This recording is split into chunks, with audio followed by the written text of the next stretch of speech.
here at the Convention of the United States. And I want to welcome you to the second of 6 panels in ACUS's ongoing forum on underserved communities and the regulatory process. Today's panel focuses on different approaches for developing and implementing strategies to enable underserved communities to more fully participate in regulatory policymaking. We have a fantastic collection of speakers to address several aspects of that topic, starting with Sally Katz, who will be moderating today's panel. Sally is a senior fellow here at ACUS and currently professor of practice and distinguished scholar in residence at NYU School of Law. Before that, she served as administrator in the Office of Information and Regulatory Affairs, which is fortunate because I have a hunch we'll be hearing about OIRA throughout today's event. So without further ado, I will turn it over to Sally now. Sally. Well, thank you, Mark, and welcome to everybody. And a particular thanks to ACUS for convening this panel, indeed the series of panels on underserved communities in the regulatory process, looking at increasing participation by underserved communities and their members in the process by which agencies make regulatory decisions. The first panel was held last week and focused on identifying who are the underserved communities. Today's panel is looking at the sources of reform to improve engagement with these communities. And the third panel, which is scheduled for later this week, will look at barriers preventing underserved communities from participating in regulatory policy making. Now, our first speaker today is Cass Sunstein, a man who needs no introduction to this audience. Among the most prolific writers and creative thinkers of our time, he has, and these are just the last 3 positions he's held, been OIRA Administrator from 2009 to 2012, the Robert Walmsley University Professor at the Harvard Law School, and now serving as Senior Counselor at the Department of Homeland Security. Cass? Thank you so much, Sally, and it's a particular pleasure to be introduced by Sally, from whom I have learned so much, particularly in the halcyon days during the transition from President Bush to President Obama. I'm going to talk about sludge, and we need a definition of sludge for me to do that. Thick, soft, wet mud or similar viscous mixture of solid or liquid components. That's sludge. I want to understand sludge to mean administrative burdens, requiring people to obtain information, to figure out whom to call, to find out exactly what they are supposed to do. Much sludge involves paperwork and reporting requirements. Some of it involves training. Some of it involves waiting time. Much of it involves having to go someplace in person. That's a little definition of sludge. I'm going to be calling for 3 things in these remarks. The first is sludge audits, meaning an effort to audit the volume of sludge that is within government processes and affecting people, particularly members of underserved communities. Second, a cost-benefit analysis of sludge. It could be formal and very disciplined. It could be more qualitative and informal. And the third is a distributive analysis of sludge, asking who is helped and who is hurt, with particular reference to, for example, people who are poor, people who are sick, and people who are elderly. So sludge audits, cost-benefit analysis of sludge, and asking the question of distributive justice. As many of you know, the Office of Management and Budget produces an annual report called the Information Collection Budget of the United States Government. The ICB, as those of us who love it call it, quantifies the annual paperwork burden imposed by the US government. According to a recent ICB, the number is 11.4 billion hours on federal paperwork. Pause, if you would, over that number. If we value an hour of work at $27, not a bad cut at it, we're speaking of the equivalent of $307.8 billion in monetary equivalent. That's more than 8 times the budget of the Department of Energy, more than triple the budget of the Department of Education, more than double the budget of the Department of Transportation and the Department of State. That number understates the problem. Sludge often makes it difficult or impossible for people to avoid crushing hardship. In the worst cases, sludge kills. Every day, it impairs education by depriving people of educational opportunity. Think of the FAFSA form. It cripples economic growth. Think of excessive permitting and licensing requirements. It decreases employment in part because it can stifle entrepreneurship and innovation. It can, in some cases, compromise fundamental rights, and it is a pervasive source of inequality. Sludge is also an assault on human dignity. Confronting sludge and having to find a way to overcome it can create a sense of humiliation. If you are faced with sludge, you are a supplicant rather than a right holder. People without much money struggle with sludge. It hurts all of us. But if you are old, disabled, sick, or poor, or if you don't have a ton of education, sludge can be a curse. I'm still, even though I'm a government official these days, I'm still affiliated with a university, and in my contract, I have to talk about behavioral economics, not literally, but that's implicit. Let's talk a little bit about that, shall we? And let's work in 3 stages. If you are a rational citizen, maybe a person trying to get some educational opportunity to which the law entitles you, maybe to get some resources to which the law entitles you.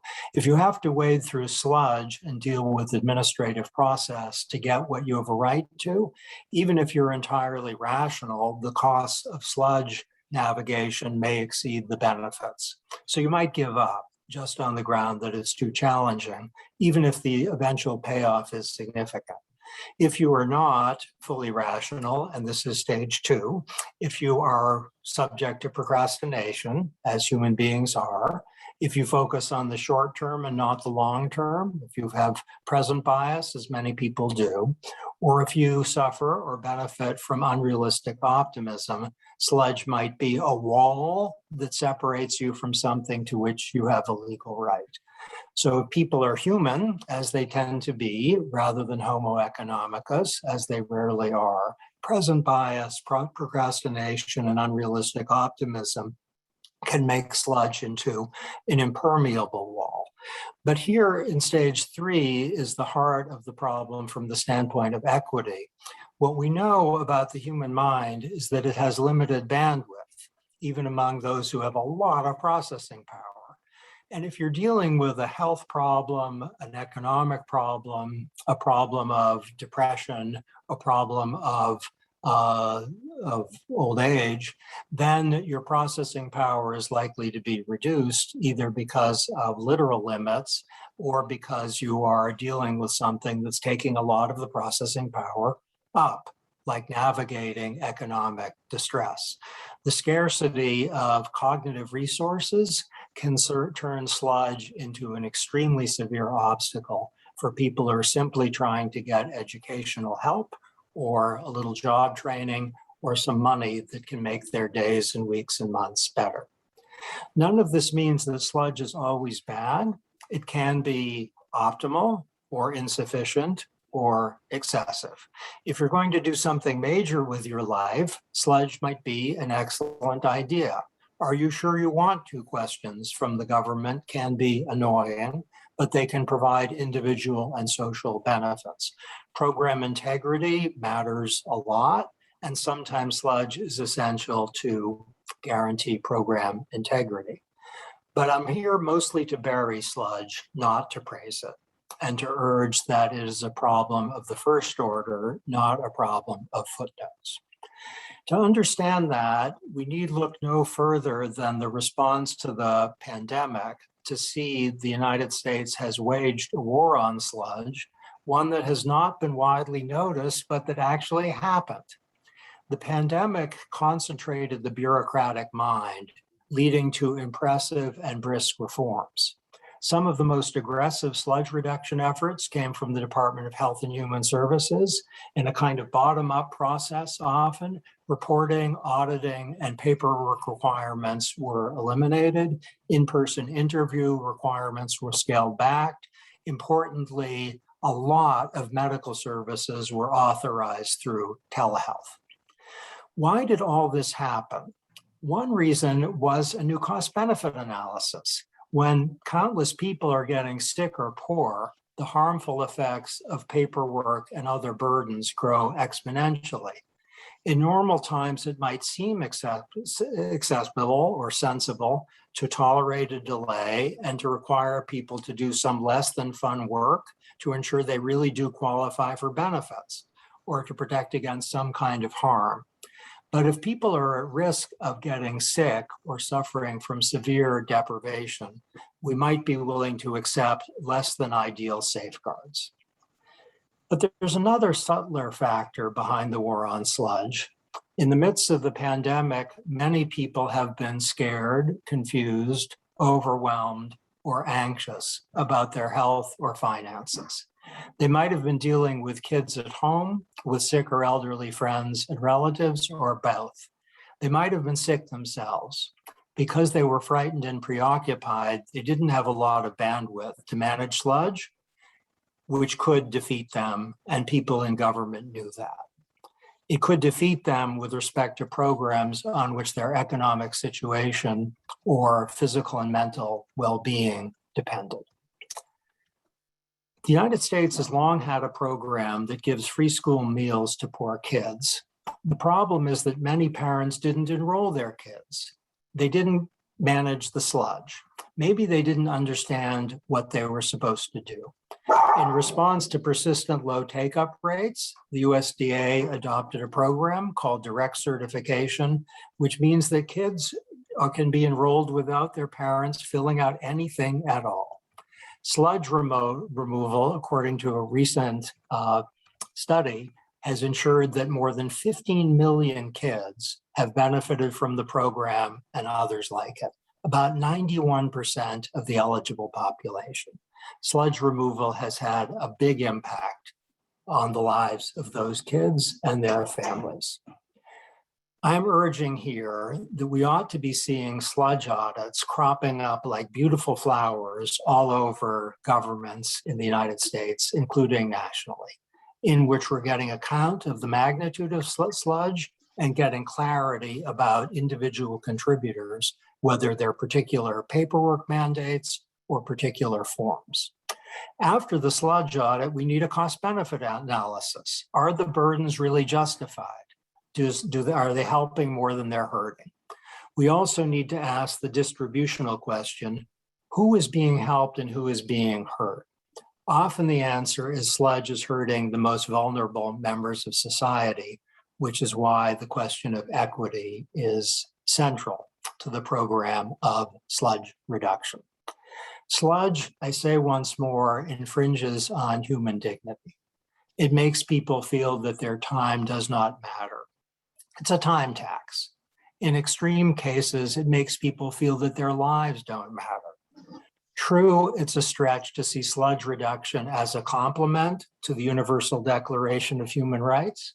It's a little mischievous to draw sludge in contact with the Universal Declaration of Human Rights, but I'm here to say that it's not that much of a stretch to put them in contact.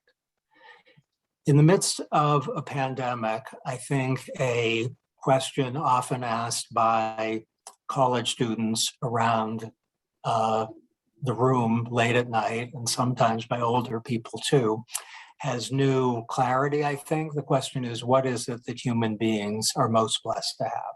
What's the most precious thing we have? There are lots of candidate answers to that question.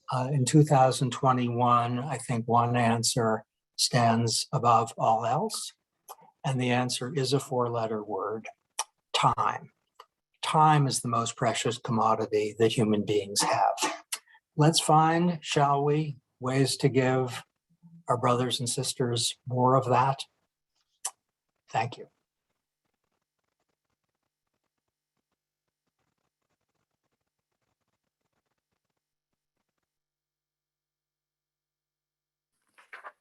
Thank you, Cass, for your interesting and thought-provoking, as always, comments. And now our panelists, other panelists will be joining us on the screen. And I'd like to introduce them in alphabetical order, which is the order in which they will be speaking. First, Boris Burshtin is a partner in the litigation and antitrust practice of Skadden Arps and a senior fellow at ACUS.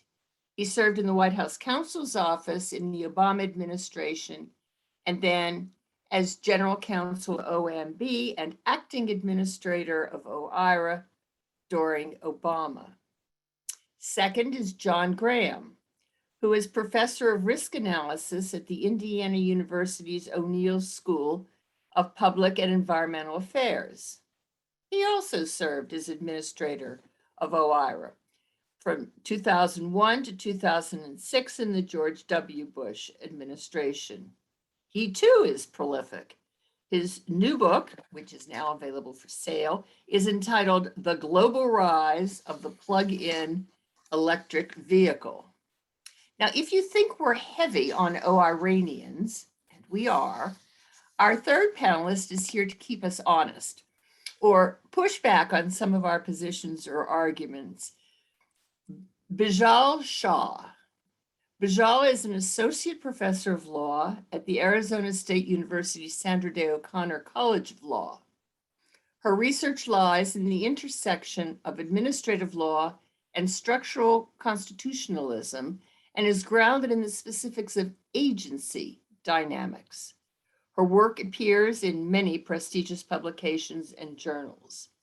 Before entering the academy, she was Associate General Counsel for the Department of Justice, Executive Office for Immigration and Review. Now, I am serving as the moderator, not a presenter, but I was told that you all would indulge me to tee up at least one of the several issues that we will be considering today. So I roughly translated our charge. What are the sources of reform to better analyze the effects of proposed regulatory activities on marginalized communities to something like which entity or entities should be the impetus for or lead the efforts and or provide models or instructions or guidance about how to do it and or follow up to ensure that it is done. And the it I am referring to is the ingredient that President Biden emphasized in his day one modernization memorandum, namely how to analyze distributional equities and incorporate those considerations in agency decision-making process. Now, admittedly, I have a bias towards a more or less top-down approach, with OIRA using its position to push agencies to undertake and use this analysis, even as I acknowledge that each agency is different, facing different challenges, and clearly, appreciably more in tune with the affected shareholders or stakeholders than some centralized body. Nonetheless, I'm of the school that thinks that the agencies are generally responsive to what IRA cares about. And if IRA doesn't focus on it, then it doesn't get much play at the agencies. I may be wrong on that, but if I'm right, then what are OIRA's responsibilities here? Then as I thought about it seemed almost like deja vu all over again. When I came to OIRA in 1993, cost-benefit analysis, or I think it's called now benefit cost analysis, was the coin of the realm of regulatory review, so to speak. It was the centerpiece of President Reagan's Executive Order 12291 and the accepted methodology for determining if a proposal met the decisional criteria set out in that order, net benefit to society.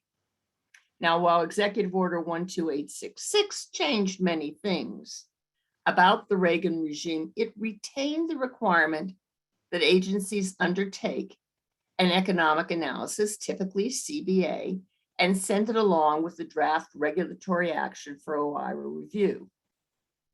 At that time, some agencies were actually pretty good at CBA, EPA and DOT to name two.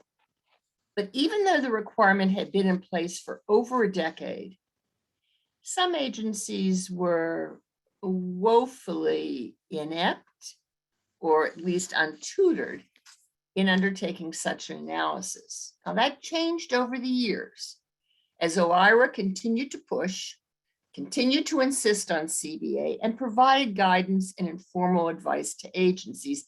And agencies in turn built up competent, and indeed very competent staff. Is that the path that we would expect to see here with respect to agencies undertaking distributional analyses? One big difference is that there was and continues to be a generally accepted methodology for doing cost-benefit analysis in the economic literature. That's not the case with respect to distributional analysis. And what does that mean for sharpening our pencils and getting it done? Do we need more input from the agencies? More experimentation, more creativity? CBA looks at total costs and total benefits. How can it be modified to incorporate distributional concerns? Who bears the cost? Who enjoys the benefits? And should CBA be so modified? Also, are there other players beside OIRA and the agencies who can or should contribute to the process? What role can academicians play? Or other stakeholders, and critically, which stakeholders? And what can we or should we expect from marginalized communities themselves? But my musings may or may not be where our panel wants to go. So let me turn to Boris, who is going to lead us off, and ask him to begin. Good afternoon. Thank you all for joining us, and thank you to ACUS. It's a great honor to be on a panel, such an august panel, including several former leaders of OIRA. You know, us old OIRA hands are a bit of a tight-knit group, but Sally is indisputably our field marshal. And the charge that Field Marshal gave to this foot soldier today is to focus on participatory issues. That is, improving the engagement of underserved communities in the administrative process. And through the lens of participation, I will address the question that's the big question before this panel. Should the approach be centralized at the White House or OMB, or should it be decentralized with the agencies? Now, I take on this charge with some considerable humility. I am not an expert in stakeholder engagement, certainly not compared to the folks who will be speaking on the third ACUS panel this coming Wednesday. But before tackling the centralized, decentralized debate, it's helpful to get a sense of at least what I mean by stakeholder engagement. So I offer 10 quick observations on the subject. First, meaningful engagement must reach beyond the notice and comment model. Examples might include community roundtables and other structured discussions that provide individuals opportunities to speak to their lived experience, sometimes in ways that quantitative analysis may not readily capture. 2, underserved communities face significant resource barriers to greater engagement, and agencies should consider offering participants stipends or other participation. And it's also a reality that members of underserved communities may need assistance with childcare or transportation before they can meaningfully participate in the administrative process. 3, resources are not the only barrier. Members of communities may have limited English proficiency. Agencies must also consider accessibility for individuals with different visual or hearing abilities. 4, even those proficient in English may not engage with the convoluted governmentese, which many administrative documents are written in. We've all read these, some of us have written them, and we all must do more to make plain language the rule, not the exception. 5, another barrier is a lack of trust. Some communities have been harmed historically by government activity, and structural and institutional inequality reduces faith in the capacity of engagement to cause positive change. 6, technology helps. Greater acceptance of video during the pandemic is an opportunity to make in-person engagement a norm.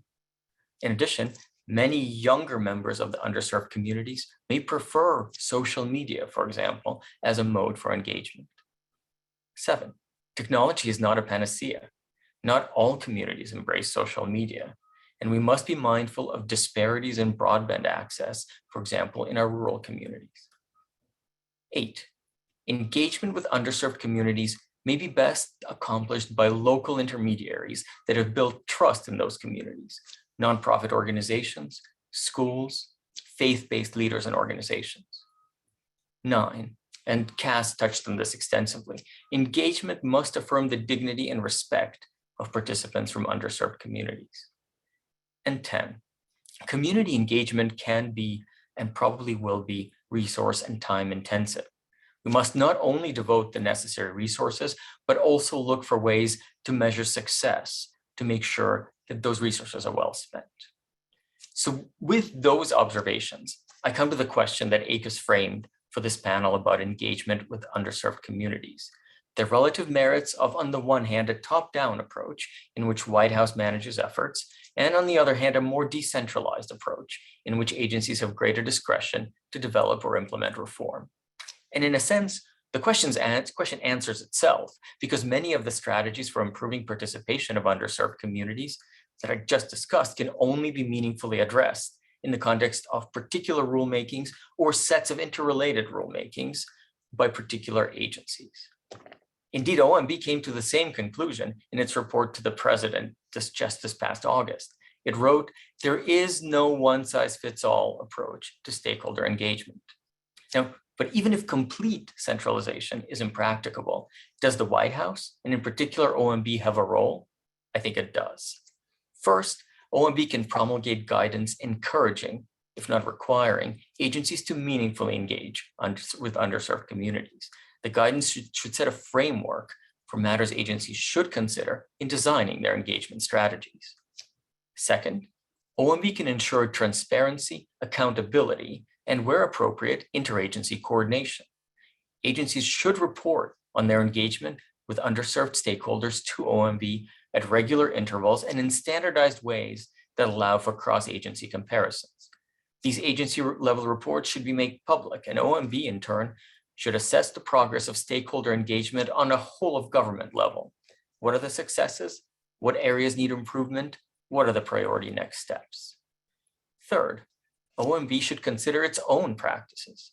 For years, OIRA has been subject to criticism, some of which is unfair in my view, because according to critics, stakeholder meetings in connection with rule reviews have been disproportionately with regulated entities.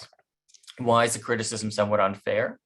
Because OIRA tends to meet with all who ask, and regulated entities tend to ask. Why is the criticism only somewhat unfair? Because OIRA could likely do more to solicit engagement from underserved communities. And on reflection, I'm sure I could have done more in this score when I was the acting administrator.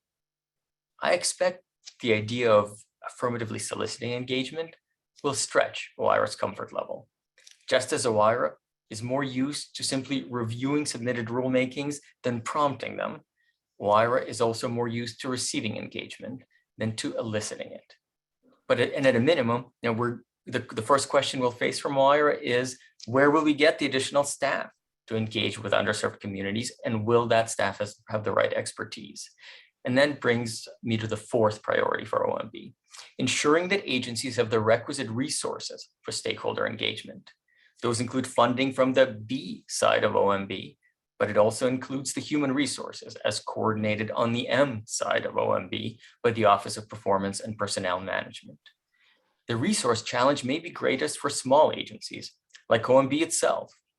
OMB has a small appropriation. It doesn't build aircraft carriers and it doesn't operate large benefit programs. Its appropriation largely covers the salaries of its significantly overworked staff. So for an agency like OMB, undertaking a meaningful stakeholder engagement program requires careful attention to resources.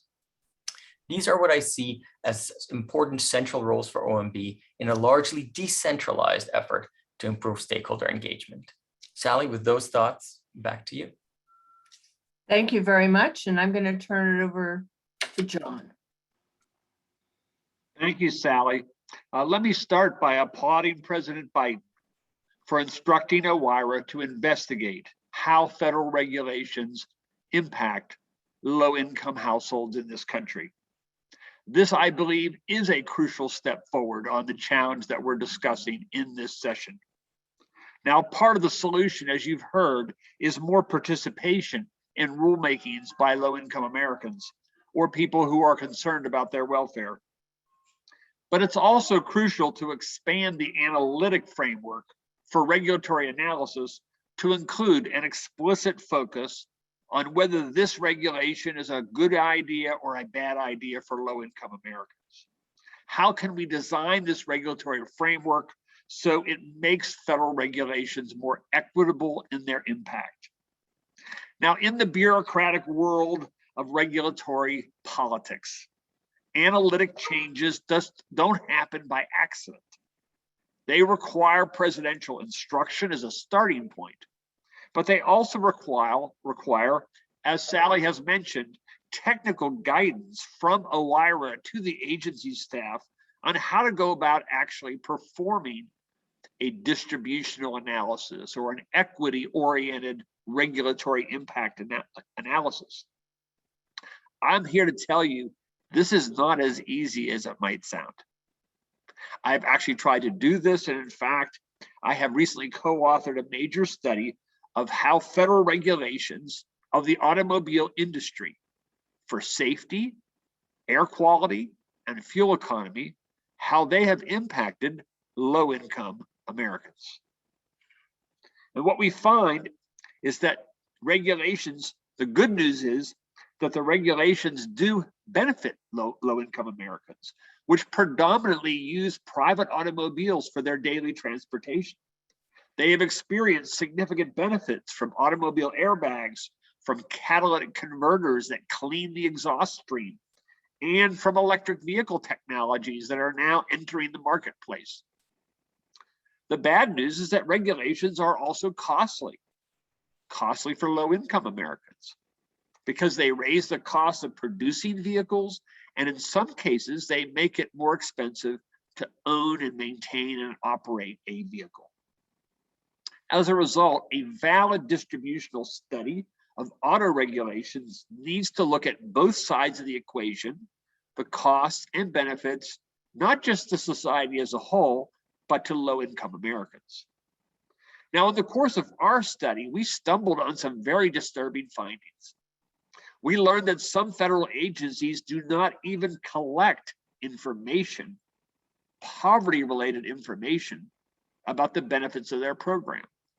So they have no way of knowing whether their programs are disproportionately benefiting low-income Americans.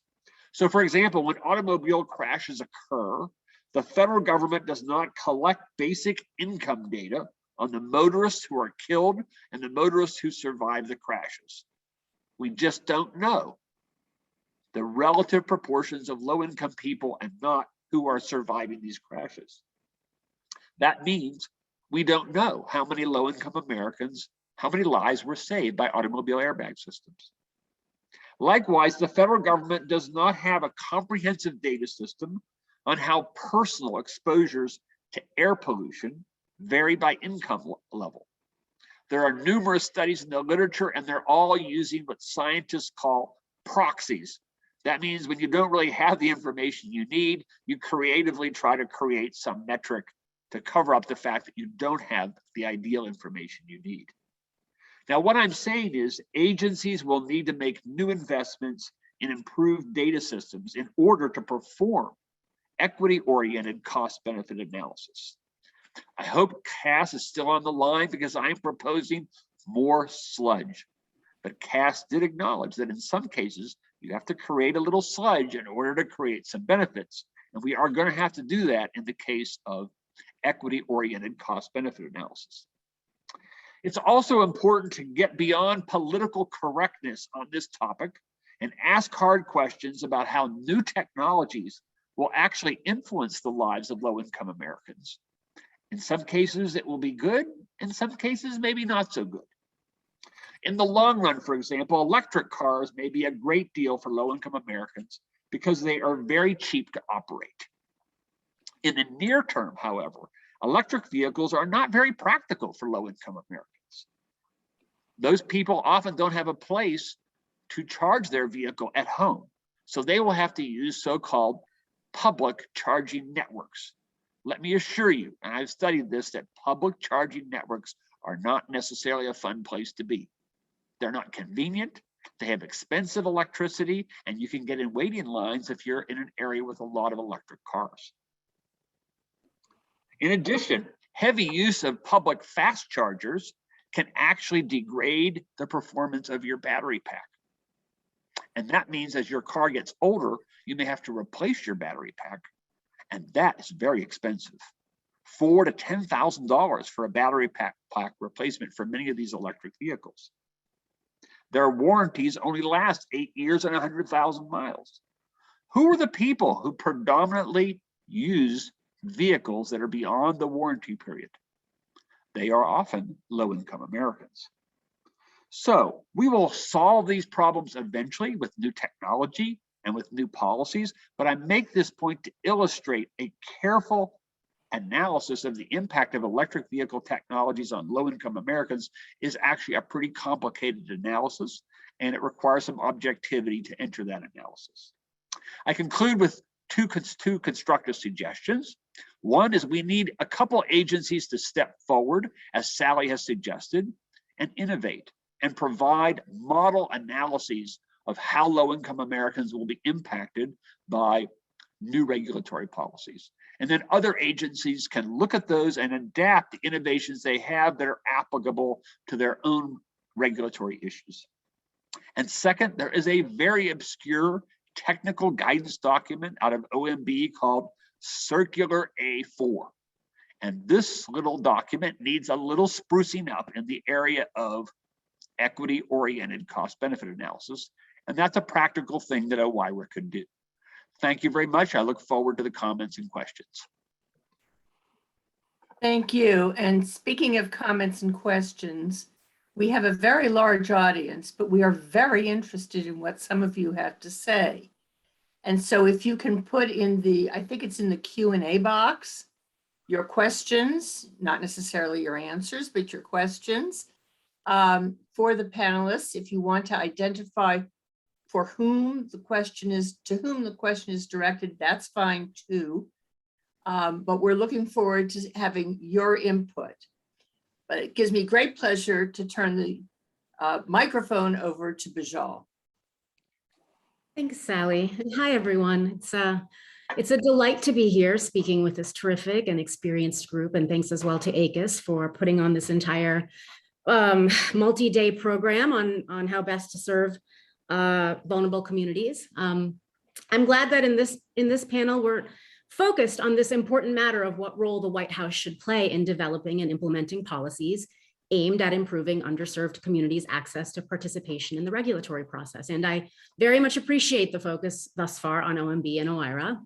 After all, as the centerpiece of the president's leadership mechanisms, OIRA serves as both overseer of the quality of agency actions and mouthpiece for the president's policy goals. But in my brief remarks, I'd like to touch on the potential drawbacks of a top-down approach. And I'd also like to advocate for a top-down approach that entrenches change in leadership and institutional design at the agency level. In other words, a top-down approach that fosters bottom-up improvements in order to create more lasting change. So the broader question I'm asking is, how can top-down and bottom-up approaches interact in ways that foster more permanent changes to how the administrative state engages participation and accessibility, particularly among marginalized, underserved, and vulnerable communities? And Executive Order 13985 itself suggests that advancing equity requires a systematic approach to embedding fairness in decision-making processes, executive departments, and agencies. And so I advocate for a multifaceted approach to accomplishing this. For what it's worth, I touch on these matters a bit in a recent essay I wrote for a Northwestern Law Review Online symposium on racial subordination and structural marginalization, in case you're interested in thinking more about this as it pertains to minority communities. So the bad thing, or in some cases, a good thing about executive orders is that they only last as long as the president who issued them is in office.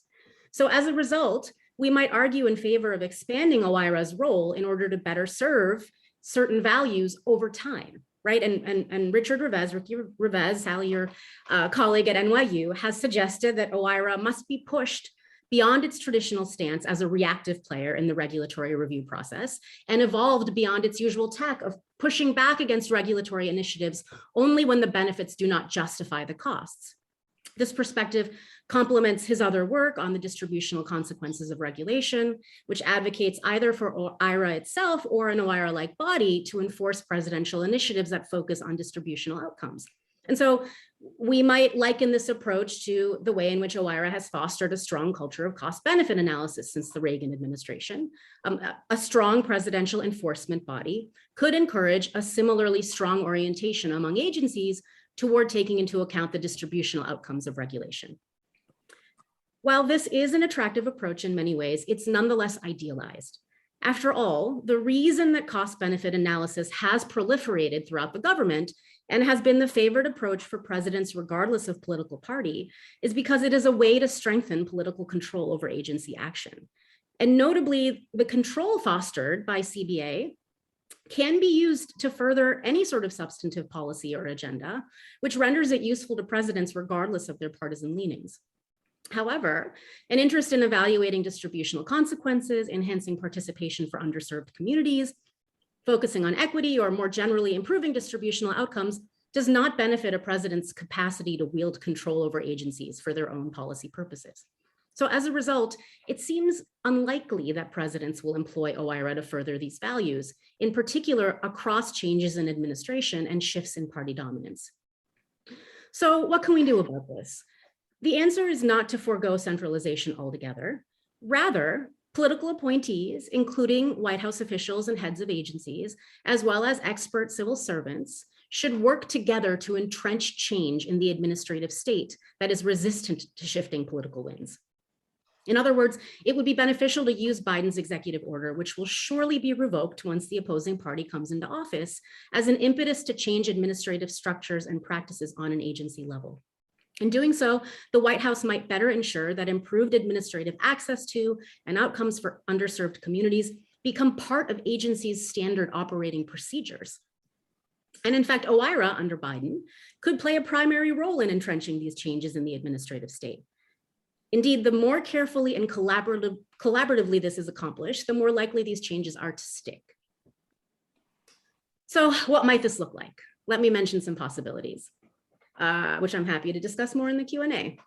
So first, it goes without saying that at the absolute minimum, presidents and their proxies should refrain from employing the bully pulpit or interfering in ground level administrative policies in a manner that exacerbates injustice. The president should at the very least engage in rhetoric in support of equity. This type of speech would be, as I have heard it called by the ACLU, a decent but limited start. Additionally, the president could direct interagency administrative coordination, more detailed regulatory action, the issuance of agency guidances, and the prioritized enforcement of law and other policies that expand administrative capacities to improve fair engagement and outcomes. The president could also proactively arm OIRA to force regulatory review and shifts in the application of cost-benefit analysis to ensure that agencies prioritize the needs of vulnerable communities. But note that this prescription is not intended to produce a more robust concentration of presidential power. Rather, this suggestion harnesses the president's capacity to distribute and diffuse power within the executive branch away from herself in order to enhance agencies' potential to act as a check against future residents of the White House that might interfere with or put an end to agency efforts to improve equity.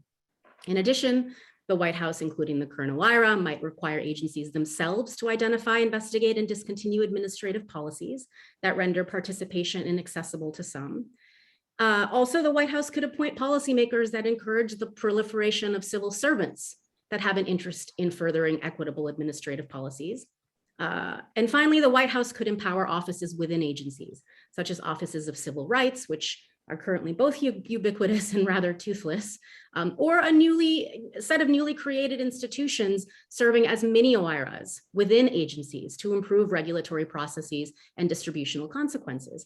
These intra-agency bodies could be harnessed to encourage agencies on a more individualized basis to implement mandates that improve regulatory access to and outcomes for underserved communities.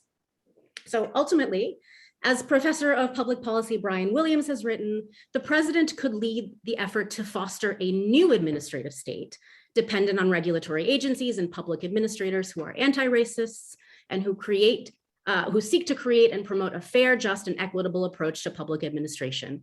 This is preferable, perhaps, to harnessing the old administrative state for only the short period of time that the president is in office.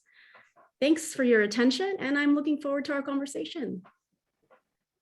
Right, and we're beginning to get some materials in the Q&A. Keep them coming. And meanwhile, I would like to give all of our panelists an opportunity to respond to anything that any of the panelists have already said, or take issue or seek clarification. Do I have any takers? Come on, guys. Let me start, Sally, by just reacting to part of the last presentation, which I thought was very well done. But the idea that each president is inevitably going to discard the executive order of the previous president, I think it's important to actually look at the history and how this has evolved. Because in some cases, presidents have changed parties and they haven't changed the executive order. That was true on George W. Bush compared to the Clinton administration. And if you look closely, for example, at the Clinton executive order, you compare it to the Reagan executive order, there's actually strong areas of similarity as well as the significant differences that Sally mentioned. So even when these executive orders do change and one's repealed versus the other one, it doesn't mean that all of the insight and experience that was developed in the previous administration is discarded. Now, having said all that, I also want to admit that things have gotten a lot more polarized in Washington, D.C. than they were when I was at the Bush administration. So I think maybe you're right that in the future, we're going to see much more of this. You know, just everybody has to have their own executive order and they're really going to radically change things. But the history, I think, is a more complex story. Thank you, John, for that. Indeed, I think it's fair to say that President Obama, who issued an executive order built on 12866, Trump didn't change it at all. And we know that he sort of enjoyed flipping apple carts and changing things. And he left that one in place. So far, Biden hasn't changed that executive order either. Does that mean that anything one president does will have longevity? No. I think Bajal is right on that, and you run the risk, unless what a president does is arrive at a decision based on a lot of consultation, a lot of thought. There's been a lot written about how 12866 came into being that made it a little bit more balanced than many of the people in the process would have wanted. Much has been written on that, and I won't repeat that here. But any other thoughts on that point or any of the other points that have been Would it be raised? possible for me to respond to John? Certainly. Wonderful. I'm so glad to hear that. John, thank you. And Sally as well. Thank you as well for your historical perspective. You have deep experience and a sense of the, where there's been continuity in presidentialism and where there have been breaks. I think there are a couple of things that we should note as distinct about the types of directives that have to do with a substantive focus on engendering equity, and other sorts of directives that focus on process or ways to centralize power in the executive branch. In other words, I do agree that certainly in the cost benefit analysis context, as well as others, that presidents have built on previous policies, in part because those approaches have continued to serve presidents' interests in garnering control over agencies and in ensuring the continued centralization of executive power, right? I think, however, we have to be sort of realistic about the type of directive we're looking at here. And so to agree on one point with John, I think the fact of sort of increasing polarization between parties is an important factor. I think we have to be realistic and sort of truly, forefront the opposing, the views that the previous president had in direct opposition to measures that furthered equity. And the way in which, certain members of the Republican Party continue to sort of have positions that actively advocate against things like additional education in classrooms surrounding, racial equity, and sort of understand that the pathway that executive directives are going to take when it comes to matters of equity is not going to be the same as the sort of continual building of regular, of executive orders that we've seen in other contexts, such as cost benefit analysis. Boris raised his hand, and I don't know if Cass wants to contribute to this piece, but let's go with Boris first and we'll see. I hope Cass doesn't want to contribute this piece because I wanted to take us down perhaps a slightly more technocratic road and on a couple of issues. One, I wanted to agree with John that one document that one wishes was updated more often even than the executive order is Circular A4. And there is, I just want to register my agreement that there's quite a bit of work to be done on that circular when it comes to addressing the analytical aspects of regulatory effects of underserved communities. Now, some of those might involve guidance on how to desegregate information that's being collected in support of cost-benefit analysis in order to more meaningfully analyze effects on underserved communities. Another might be how those analytical tools might be wielded towards rules of decision and actually deciding which of alternative options to follow in making regulatory decisions. And finally, I wanted to agree with something that one of the commenters made just a minute ago, and it has to do with retrospective analysis. That's something we spent quite a bit of time on both during Cass's tenure and a little bit during mine during the Obama administration. And it has always come to me as a as an intellectual challenge. We spent a lot of time on prospective cost-benefit analysis, and perhaps less time than we should thinking about what roads were taken and whether those roads have brought us to the place where we expected to go when we did prospective analysis way back when.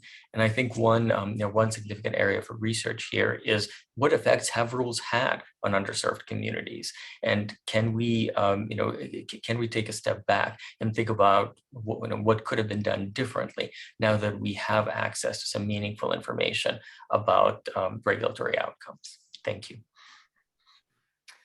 Certainly, Cass was instrumental in emphasizing retrospective analysis. Do you want to join this piece of it? I think two things. Thank you, Sally. So speaking in my capacity as a scribbler, and my current job is in the Biden administration, and I'm not authorized to say anything in that capacity. So I'll make maybe just 2 points. One is that the White House consists of lots of agencies, many of whom have as a primary job spurring regulatory initiatives.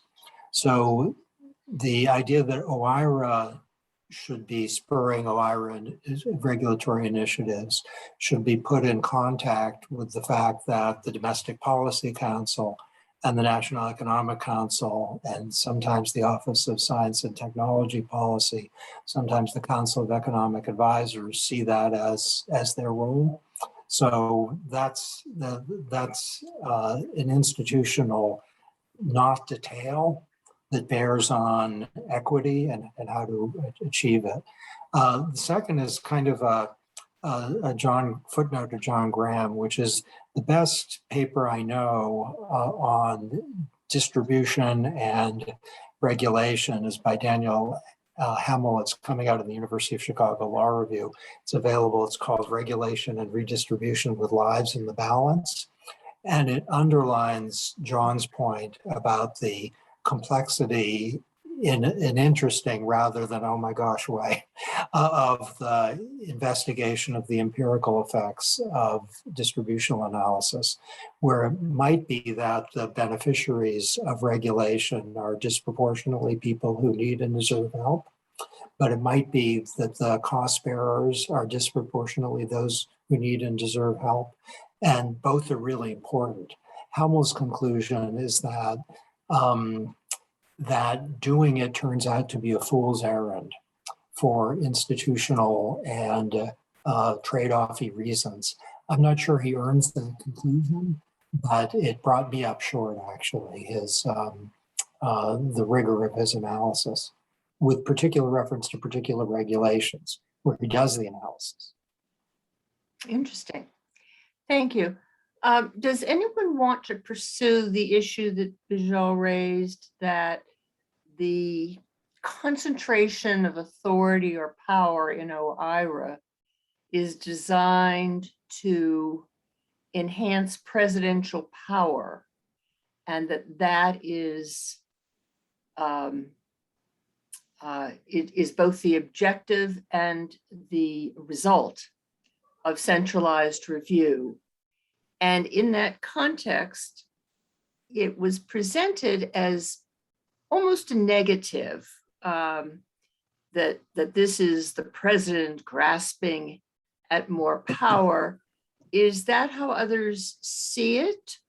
Or is there another side of that coin that we'd like to at least discuss for a minute or two? Do I have takers on that, John? Yes, sure. I think it's a fascinating topic. I agree with the underlying thesis that presidents have increasingly become of the view that they are politically accountable for all of these regulations and paperwork burdens that come out of the bureaucracy, even though the White House may not even have been aware of a number of them when they were actually issued. And I'm remembering very specifically about an example in the Carter administration where the Food and Drug Administration proposed a ban on the artificial sweetener saccharin, very popular additive for soft drinks, still in widespread use today, but was banned for a while on the theory that it was a risk of cancer based upon laboratory animal experiments. But it didn't last long because the public basically said, what do you mean you're taking away my saccharin? And Congress basically allowed saccharin to be continued with a warning label instead of a ban. But the reason I make that point is that I think the White House is uncomfortable in situations when the federal government is doing things and people are thinking this is coming from the White House. So I think they've decided that basically they have to assume that ordinary people are going to think that the president is running the federal government, and that therefore the president could have stopped this if the president had wanted to, and if they didn't, they're accountable for it. So I think regardless of whether you are a very right-wing conservative or a left-wing liberal, and you're in the Oval Office, you're going to want to control and have some centralized authority over what's going on in all these agencies. And I think you're absolutely right that that's part of what's going on here. One final point on the question of whether civil rights executive orders will always be repealed by the next administration. there was, under the Clinton administration, an executive order designed to protect the interest of people who are not proficient in the use of the English language. They use this term limited English proficiency. And it led to things like when you're walking in an airport, you'll see a lot of things that are in English, and then you might see them in Spanish right below. Same at food stamp offices as well. So when I was in the Bush administration, there was a big effort by some Republicans who wanted to repeal this executive order because they thought either that it was a waste of money, a lot of sludge, or they thought, on the other hand, that it was counter to the English first nature of our democracy. And President Bush looked at this pretty carefully. He thought the executive order was fine. Now, he may be a different kind of Republican. He was a governor of Texas. He had strong links to the Hispanic community, but he didn't see any problem with that executive order. So I think even in the area of protecting the interest of marginalized groups or low-income groups or minority groups, it's not obvious to me that you'll see Republicans repealing executive orders designed to defend their interests. I don't even think Trump repealed that executive order, but I could be corrected on the record if he did. Thank you, John. Boris, did you want to say something on this point? First of all, I want to thank Bijal for raising the point. And the only thing I might add to John's comments that I find a challenge in answering the question is like a question that OMB budget people always ask when they talk about like what levels of funding there should be for an agency at next year. It's like, well, what's the baseline, right? So what's the alternative if centralized review wasn't placed in OIRA?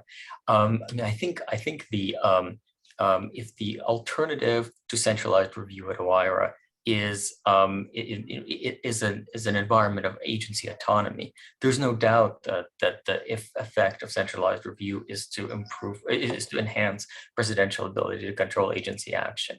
I think the tougher question is, if OIRA wasn't there, what other institutional mechanisms would have evolved to address presidential accountability? I'm not even close to intelligent enough, particularly on this panel, to address that question, but that's one that puzzles me. Ali, briefly, I wanted to thank you for raising that point and to thank John and Boris for your thoughtful responses and contextualized responses. John, I just have to say, don't draw too much attention to this executive order. Maybe that's nobody knew that it was there. So now that it's been raised in sort of a public forum, it might become a target in future, under future administrations. I don't know, but I wanted to thank you both as well. John, grappling with the realities of what it would mean to apply a cost-benefit analysis to enhance distributional outcomes is work that absolutely has to be done. So thank you for doing that. And Boris, I think our comments were quite complimentary with the detailed suggestions that you had for agency level change. Each of those could be acted on tomorrow. And so I found that to be really enlightening and sort of a good path forward. I also just had a quick point on Cass's initial discussion about sludge.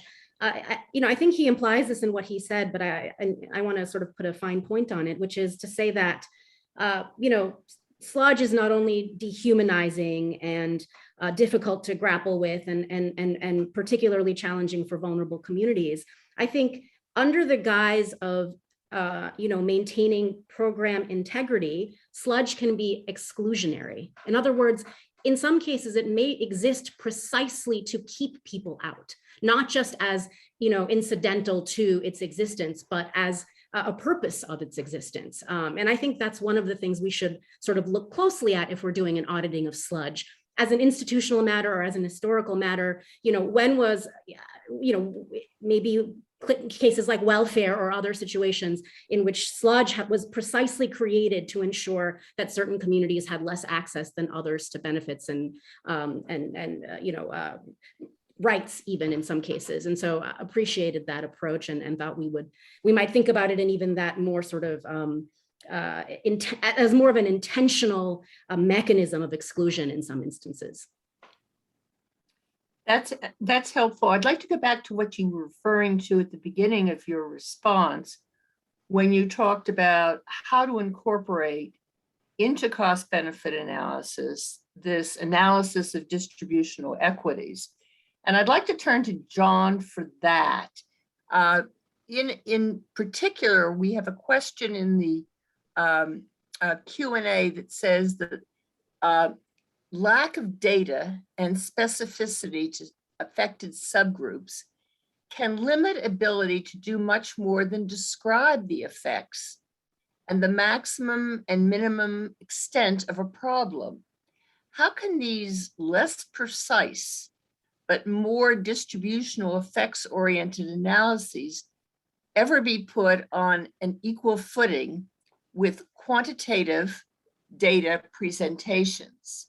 How do we get to incorporate distributional equity when it's now very fuzzy, my word, not the questioner's, into cost-benefit analysis, which A4 has made very specific? Wow, it is a great question, and it doesn't have a simple answer. I do want to point to a really delightful paper that a Princeton economist, her name is going to come back to me in a minute, she has written recently, where she compared the exposures of African Americans in this country to the particulate pollutant PM 2.5, small particle pollution. She compared what it was 15 years ago to what it is to today. And what she demonstrates is not only has the air gotten dramatically cleaner in that period, but progress has been disproportionately greater for African Americans, and the actual amount of deviation between whites and African Americans has declined. And it's with proxy data. She's using fixed station monitoring data and satellite data rather than actually having people wear personal exposure monitors, which is probably what you really need to do this ideally in terms of a long-term plan for better data. But nonetheless, so there is some pretty hard data, hard information on particulate pollution in this country, and inequities in the exposure to such pollution is declining. Thank you. Thank you for that. Anyone else want to speak to that subject? I tossed the ball, as it were, to John, but I'm more than willing to entertain other hands. Another question that has been raised is that for years, executive orders have asked agencies to consider distributional equities and concerns. It certainly was in 12866. It certainly was in the Obama executive order. It's been asked for and asked for. Nothing's happened. Why do we have any reason to believe that something will happen now? And as I see we're getting close to the witching hours, these may be your final opportunity to infuse some optimism in this discussion. I see Cass wants to jump in. I think there's an empirical question whether nothing's happened, and I think that's not quite right. So with respect to regulations involving disability and disability rights, distributional issues have been discussed. With respect to issues involving prison rape, distributional issues have been discussed. There's an assortment of rules where distributional questions have been discussed. So I don't think there's a full empirical account of what we've seen happen. But the fact is a number of agencies have given attention to distributional impacts. Okay, thank you. Boris? I think now, in terms of an optimistic note, an additional optimistic note is, how can we do better?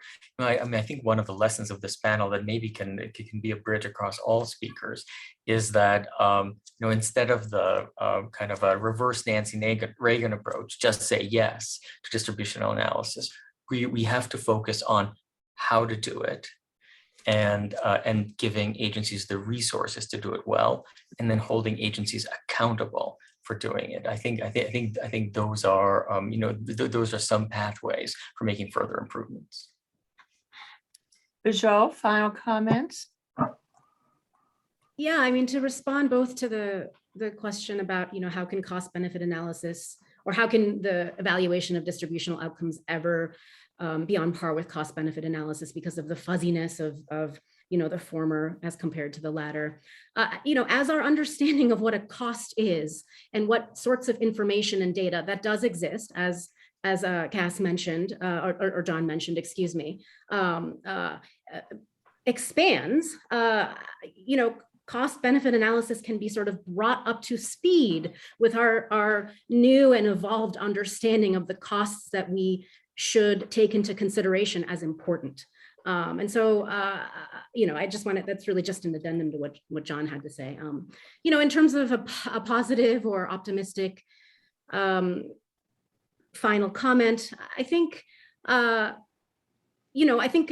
just like I sort of advocate for entrenching change at the ground level and doing so in a nuanced way that creates lasting change, I think we're seeing that. I think as we see more bureaucrats and civil servants who have a broader understanding of the importance of distributional consequences, as this sort of mindset proliferates throughout the government and up and down the sort of, administrative hierarchy, we will see smaller shifts at sort of multiple points in the administrative process and across agencies that hopefully over time will create bigger and more lasting changes. And so I'm optimistic that this will continue to be the case. That is optimistic. Sounding, it's upbeat. Yes, go. John, last thoughts. One other area where distributional analysis is already well entrenched in the regulatory process is the look at small businesses and what the impact of regulations are on small businesses. However, my recollection of it is it didn't really take hold very strongly in the agencies until Congress amended the law and said the agencies had to look at small businesses or they could lose their regulation in judicial review. Now, I think one of the interesting questions is how far are we away from the point where an agency might lose its regulation in judicial review if it didn't seriously look at the impacts on low-income populations. Personally, I would be in favor of that kind of judicial review requirement, but I'm sure there are a lot of people who don't want the lawyers involved in any more of these things. So thank you so much. John always told me whenever I spoke with him when he was OIRA administrator that he's not a lawyer. And I am not going to attribute his most recent comment to the fact that he's not a lawyer in calling for judicial review. I want to thank each of our panelists. I want to thank you for your thoughtfulness, your contributions to this discussion, your courtesies to one another, and to wish you all a very good day. Thank you.